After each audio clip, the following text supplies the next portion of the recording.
Hi friends, welcome to Nishi vlogs. ఈరోజు నేను చెప్పే కథ పేరు తెనాలి తెలివి. తెనాలి అనగానే తెనాలి రామకృష్ణుని గుర్తొచ్చాడా? తెనాలి రామకృష్ణుని కథలంటే ముందే నవ్వేస్తారు ఎందుకు? ఆ కథలన్నీ కొంటెగా హాస్యంగా ఉంటాయని అంటారు. అనడం కాదు, నిజమే కదా. విజయనగరంలో ఒక చిత్రకారుడు ఉండేవారు. అతడి దగ్గరికి ఓ వ్యాపారి వచ్చి తన చిత్రం గీయమని అడిగాడు. చిత్రకారుడు వారం రోజుల పాటు కష్టపడి వ్యాపారి చిత్రం గీశాడు. కానీ వ్యాపారి ఆ బొమ్మను చూసి తనలా లేదని చెప్పాడు. చిత్రకారుడు చేసేదేమీ లేక మరో బొమ్మను గీయడం మొదలుపెట్టాడు. పాపం, రెండో బొమ్మను చూసిన వ్యాపారి ఈసారి కూడా నాలా లేదు అని చెప్పి వెళ్ళిపోయాడు కోపంగా. దాంతో చిత్రకారుడు విచారంగా కూర్చున్నాడు.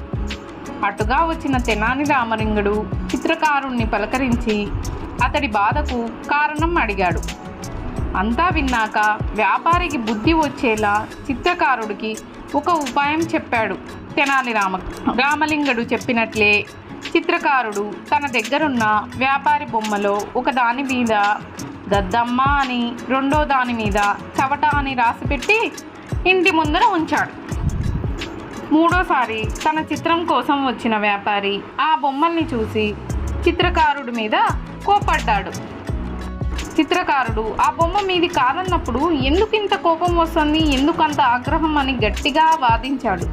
దాంతో చిత్రకారుడితో రాజీకి వచ్చి క్షమాపణ కోరాడు.